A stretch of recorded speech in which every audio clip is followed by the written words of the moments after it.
This time of year always brings back such memories. Fine. This reminds me of Christmases long ago. Margaret was halfway through her pancakes when the elderly man from the corner booth walked over. He moved slowly, leaning on a carved wooden cane, but his eyes were alert and kind. "Forgive me for intruding," he said, his voice rough with age. "But you look like someone who could use a little company." "Mind if I sit?" Margaret hesitated. She wasn't sure she could handle small talk right now. But there was something in his weathered face that felt safe, grandfatherly. She nodded. He settled into the booth across from her with a soft groan.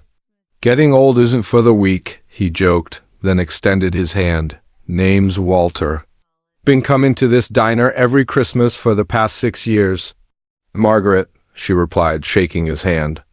"Why here, on Christmas?" Walter smiled sadly.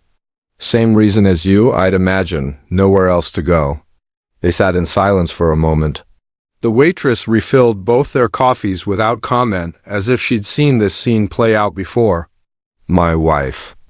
Passed 6 years ago," Walter said quietly, staring into his coffee. "Pneumonia, came on fast. Our daughter blamed me for not taking her to the hospital sooner. Sad, I should have known it was serious. Maybe she was right." "Maybe I should have known." Margaret felt her throat tighten. "I'm so sorry. Our daughter stopped talking to me after the funeral. Said she needed space. That space turned into 6 years. She lives 15 minutes from here with my 2 grandkids, 10 and 30 now. I've missed watching them grow up. Missed their birthdays, their graduations from elementary school, everything. That's terrible." "Has she really not reached out?" "At all?" Walter shook his head. "Oh, she has. She sends a Christmas card every year with a photo of the kids. They're beautiful children. Look just like my wife." His voice cracked slightly. "But a photo isn't the same as hearing their laugh or giving them a hug, is it?" Margaret thought. Of Tommy's rock collection, Lily's drawings, Jake's basketball games. All the small moments she'd been present for, but maybe hadn't fully appreciated. "So why do you keep coming here?" she asked. "Why not just show up at her house?" "Because she asked me not to. And I respect that, even though it kills me. Sometimes love means giving people the space they ask for, even when it breaks your heart."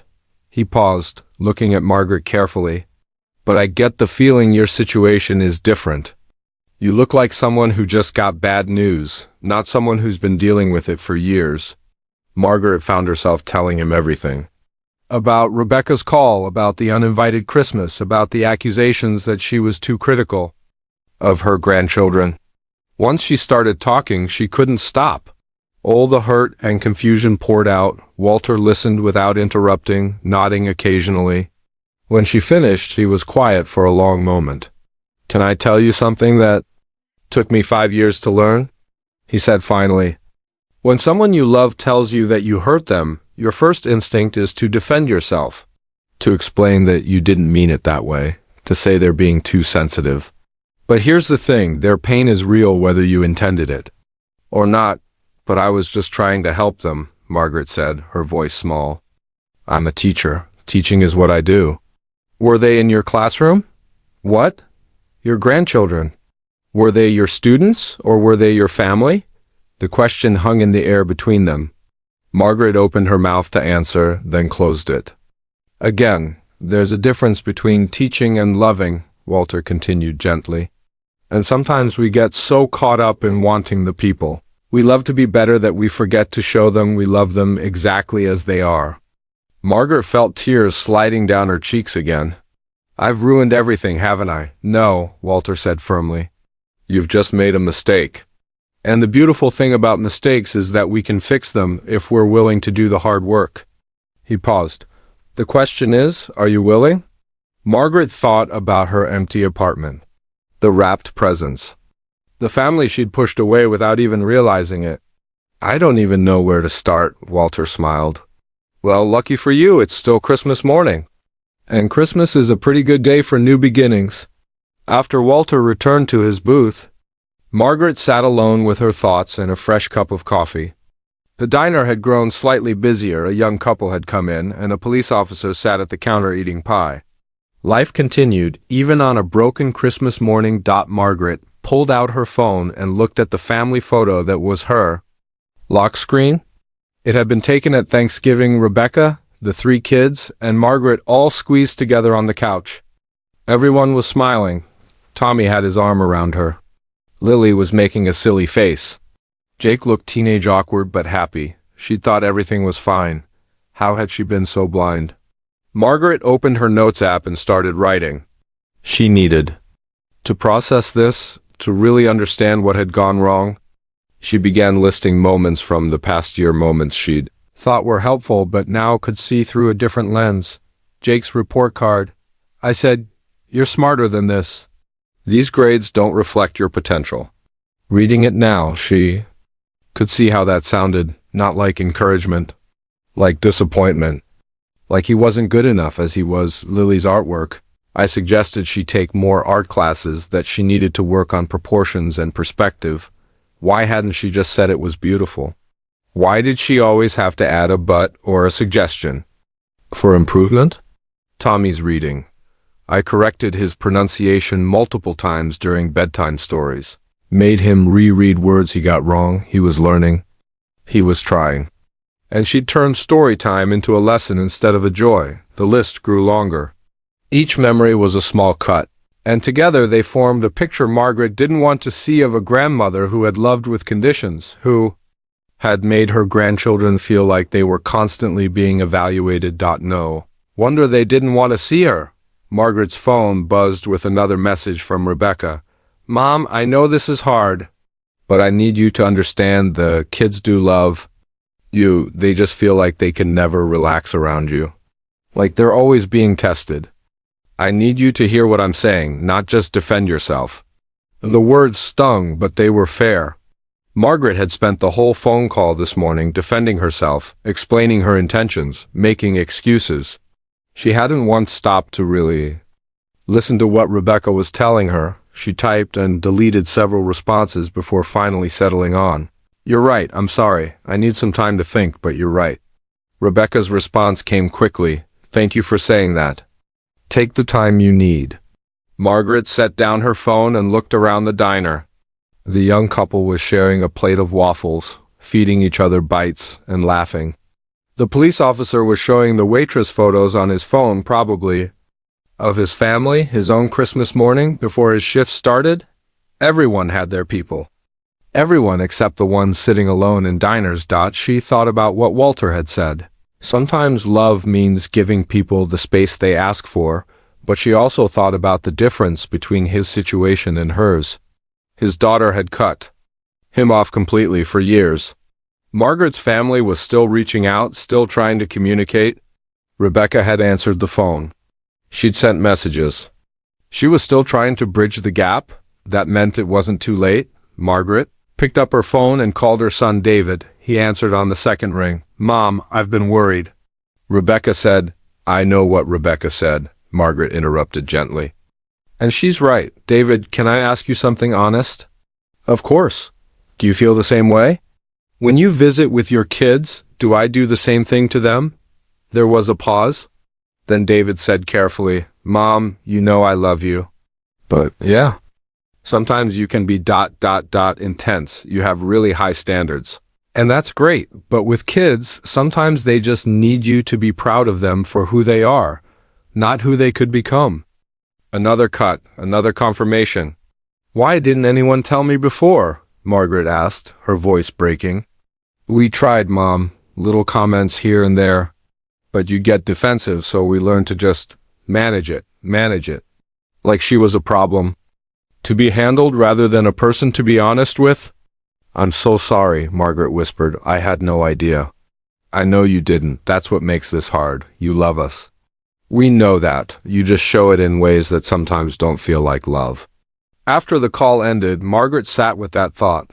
Love that didn't feel like love. What good was loving someone if they couldn't feel it? She had a lot of work to do. Margaret had been awake since 5 a.m. on Christmas morning. At 63 years old, she still felt that childhood excitement bubble up every December 25th. She'd carefully wrapped presents for her 3 grandchildren the night before a robot. Kit for 7-year-old Tommy, art supplies for 9-year-old Lily, and a basketball for 12-year-old Jake. The smell of cinnamon rolls filled her small apartment. She'd prepared everything perfectly, just like she did every year. Her daughter Rebecca and the kids were supposed to arrive at 9 a.m. for breakfast before heading to Rebecca's in-laws later in the day. This had been their tradition for the past 8 years, ever since Rebecca's divorce. Margaret checked her phone. 8:47 a.m. She adjusted the red tablecloth one more time and made sure the Christmas tree lights were twinkling just right. Everything had to be perfect. At 9:15, she texted Rebecca, "Are you close? The cinnamon rolls are getting cold." No response. By 9:45, Margaret's stomach churned with worry. She called. The phone rang 4 times before Rebecca answered. "Mom?" Her daughter's voice was flat, distant. "Honey, where are you? Is everything okay? Did the car break down?" There was a long pause. Margaret could hear muffled voices in the background, the kids arguing about something. "Mom, we're not coming." Margaret's heart skipped. "What? Are the kids sick? Do you need me to come there instead?" "No, Mom, we're fine. We're just not coming today." The cheerful Christmas music playing in Margaret's apartment suddenly felt too loud, too mocking. "I don't understand. What happened? Did I do something wrong?" Another pause. When Rebecca spoke again, her words came out quickly, like she'd been rehearsing them. "The kids don't want to see you this year, Mom. They asked if we could skip it. And I think it's best if we do." Margaret felt the room tilt. She gripped the kitchen counter to steady herself. "The kids don't want to see me? Rebecca, what are you talking about? We had such a wonderful time at Thanksgiving. Tommy showed me his entire rock collection. Lily made me that beautiful drawing. What happened in 3 weeks? Mom, please don't make this harder than it already is." "Harder? Rebecca, you're telling me my grandchildren don't want to see me on Christmas and I'm not even allowed to know why?" She heard Rebecca sigh heavily. "You're just ... You're a lot sometimes, Mom. The kids feel pressured around you. You're always correcting them, always commenting on things. Jake said you made him feel bad about his grades last time. Lily said you criticized her table manners." Margaret's mind raced back to Thanksgiving. She'd only mentioned that Jake could do better in math if he tried harder. She'd been a teacher for 30 years. She knew potential when she saw it. And with Lily, she'd simply reminded her not to talk with her mouth full. That was basic politeness, wasn't it? "Rebecca, I was just trying to help them. I'm their grandmother. It's my job to guide them." "No. Mom, it's your job to love them, not fix them. Not turn every visit into a lesson." The words hit Margaret like ice water. She felt tears burning in her eyes. "So that's it? I'm uninvited from Christmas because I care too much about their future." "Mom, no, Rebecca, I've been up since 5 in the morning. I made their favorite breakfast. I have presents wrapped under the tree, and you're telling me they don't want to see me? I'm sorry, Mom. Maybe we can try again for New Year's or..." Margaret didn't let her finish. "You know what? Fine. If that's how you all feel, then fine." She hung up before Rebecca could respond. Her hands were shaking so badly she nearly dropped the phone. For a long moment, Margaret stood frozen in her kitchen. The cinnamon rolls sat cooling on the counter. The presents glowed under the tree lights.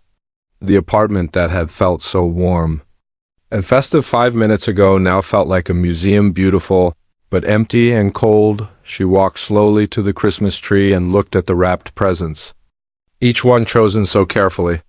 Each one meant to bring joy to her grandchildren's faces, but they didn't want to see her. The tears came then, hot and unexpected. Margaret sank onto her couch and let herself cry.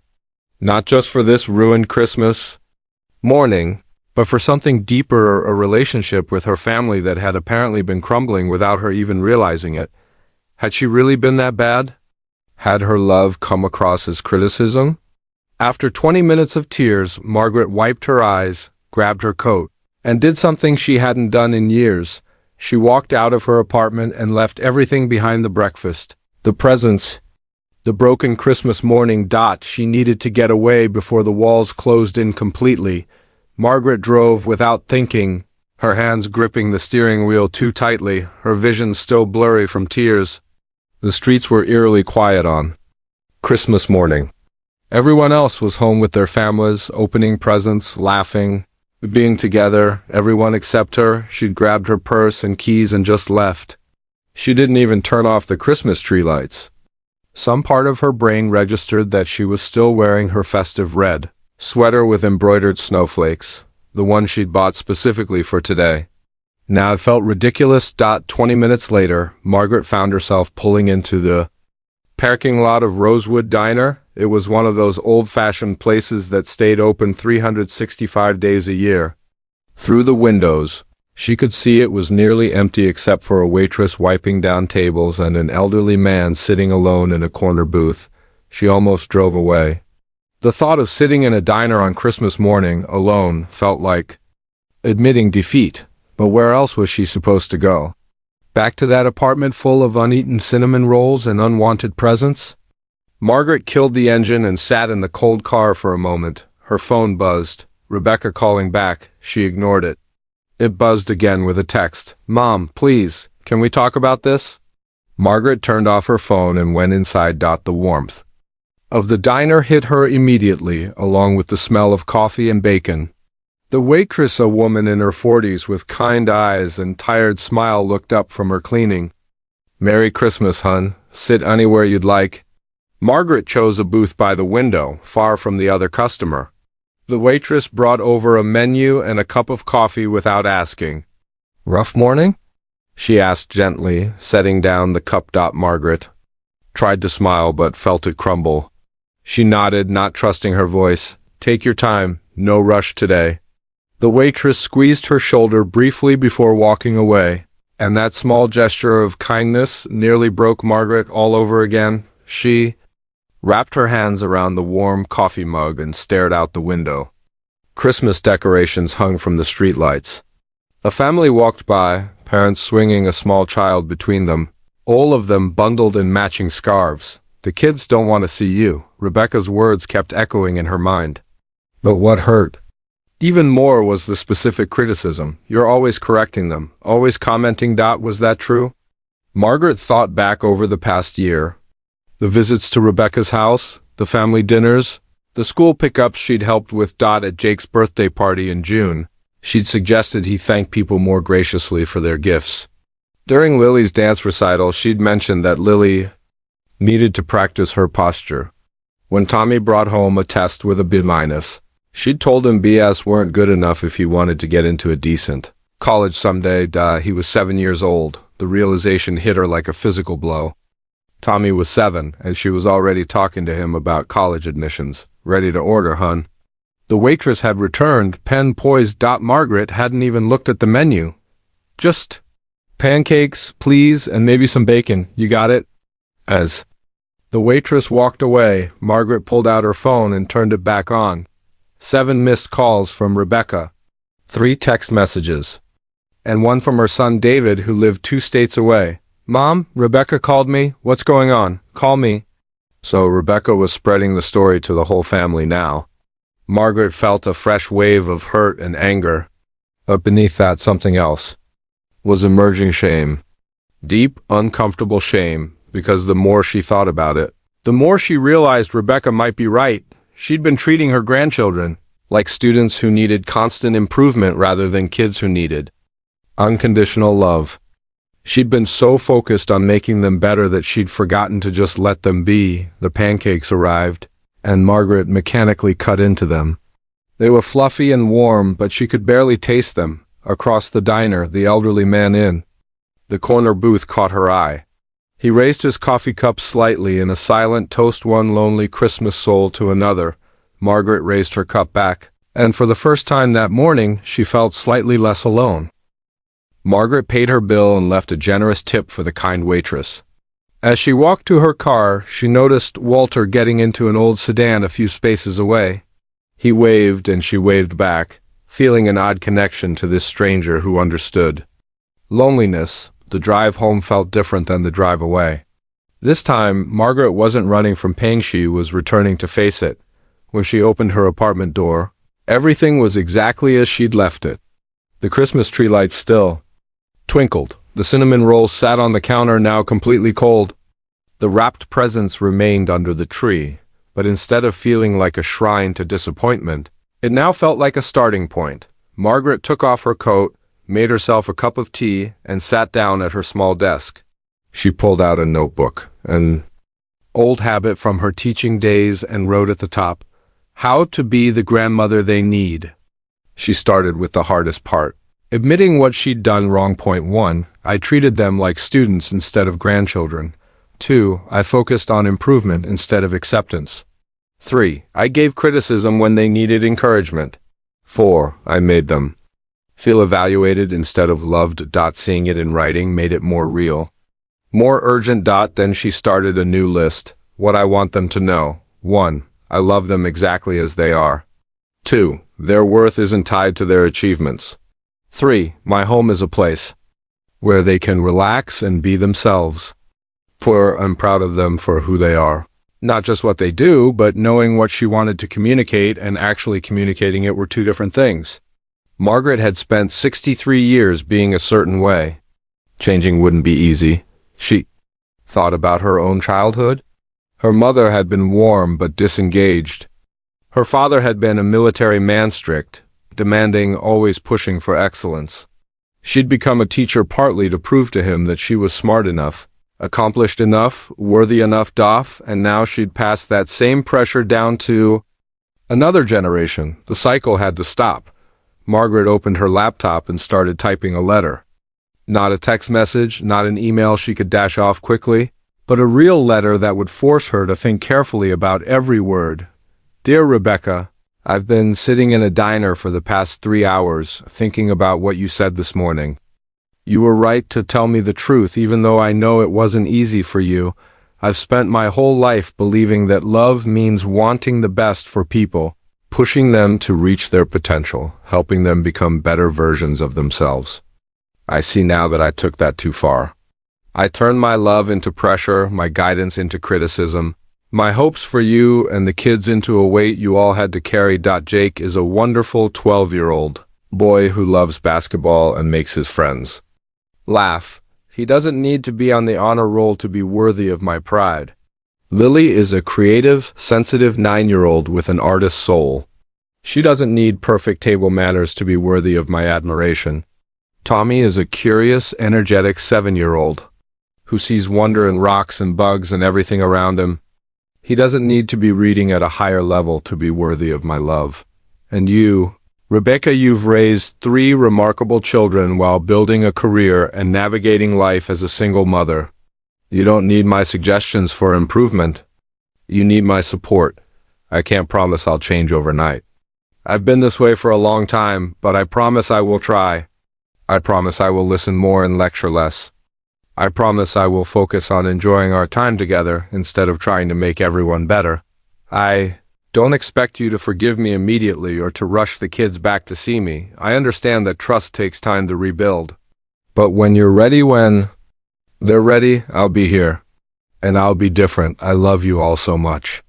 More than my clumsy, critical words have ever shown. Love. Mom. Margaret read it 3 times, making small edits. Then she printed it, put it in an envelope, and addressed it by hand. She'd mail it tomorrow. For now, she had one more thing to do. She went to the Christmas tree and picked up the 3 wrapped presents. Instead of her typical cards with handwritten notes about how she hoped they'd use these gifts to learn and grow, she found blank cards and wrote simple messages. For Jake, because you're amazing exactly as you are. Love, Grandma. For Lily, keep creating beautiful things. Love, Grandma. For Tommy, for my favorite rock collector. Love, Grandma. No expectations, no suggestions, just love. 3 days passed before Rebecca called. Margaret had spent those days in quiet reflection, reading articles about grandparenting, watching videos about healthy family relationships, and most importantly, sitting with the discomfort of recognizing her own flaws. When her phone rang and Rebecca's name appeared, Margaret's heart raced. She took a deep breath before answering. Hi, honey. Hi, Mom. Rebecca's voice was tentative. I got your letter. And I cried. So did David. I sent him a photo of it. Margaret waited, barely breathing. Mom, the thing is, I know you love us. We've always known that. But love isn't just what you feel. It's what people experience from you. Does that make sense? It does, Margaret said quietly. I understand that now. The kids miss you. Even while saying they didn't want to see you, Tommy kept asking if you'd be sad on Christmas. Lily painted you a picture she wants to give you. Jake asked if we were being too mean. Margaret felt tears coming again, but this time they were different, softer, warmer. I miss them too, so much. So here's what I'm thinking, Rebecca said slowly. What if we start small? What if you came over for dinner next week? Just a regular dinner, nothing special? No pressure on anyone.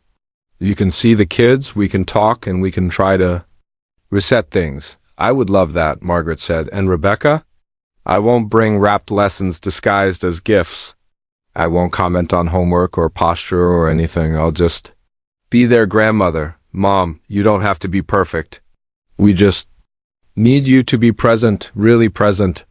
Not thinking about how to improve us, but just enjoying being with us. That evening, Margaret did something she hadn't done since her teaching days ended. She called her old colleague Patricia, who'd always been the warm, nurturing teacher while Margaret had been the demanding one. Patricia, I need your help, Margaret said. I need to learn how to show love without conditions. They talked for over an hour. Patricia shared stories about her own grandchildren, about learning to bite her tongue, about finding joy in messy art projects and imperfect piano recitals, about celebrating effort instead of just results. The hardest part, Patricia said, is accepting that their path might look different than what you imagined, but that doesn't make it wrong. The next week arrived both too quickly and not quickly enough. Margaret drove to Rebecca's house with a bouquet of flowers, just flowers. No hidden agenda and a heart full of nervous hope. When she knocked, she heard scrambling inside and Tommy's voice yelling, "Grandma's here!" The door opened and there he was, gap-toothed smile, messy hair, eyes bright with excitement. "Grandma, I found 3 new rocks. Want to see?" Margaret knelt down to his level. In the past, she might have first commented on his untied shoelaces or reminded him to say, "May I show you?" instead of "want to see." But instead, she pulled him into a hug and said, "I would absolutely love to see your rocks. Will you tell me about each one?" His face lit up like Christmas morning. Lily appeared next, shy at first, holding a painting of what looked like Margaret surrounded by colorful flowers. "I made this for you. It's you in a happy garden. It's the most beautiful thing I've ever seen," Margaret said, taking it carefully. "May I hang it in my living room?" Lily nodded, smiling. Jake came down the stairs more slowly, hands in his pockets, trying to look casual. "Hey, Grandma." "Hey, Jake, how's basketball going?" "Pretty good. We lost our last game, but I scored 8 points." In the past, Margaret would have asked why they lost, suggested extra practice, offered tips for improvement. Instead, she said, 8 points? That's fantastic. I'm really proud of you. His shoulders relaxed visibly. Dinner was simple spaghetti and salad, and Margaret realized she'd never enjoyed a meal more. She listened to Tommy's detailed explanation of sedimentary versus igneous rocks. She admired Lily's description of the art project she was planning. She asked Jake about his friends, his favorite classes, his favorite songs, not to evaluate, but to simply know him better.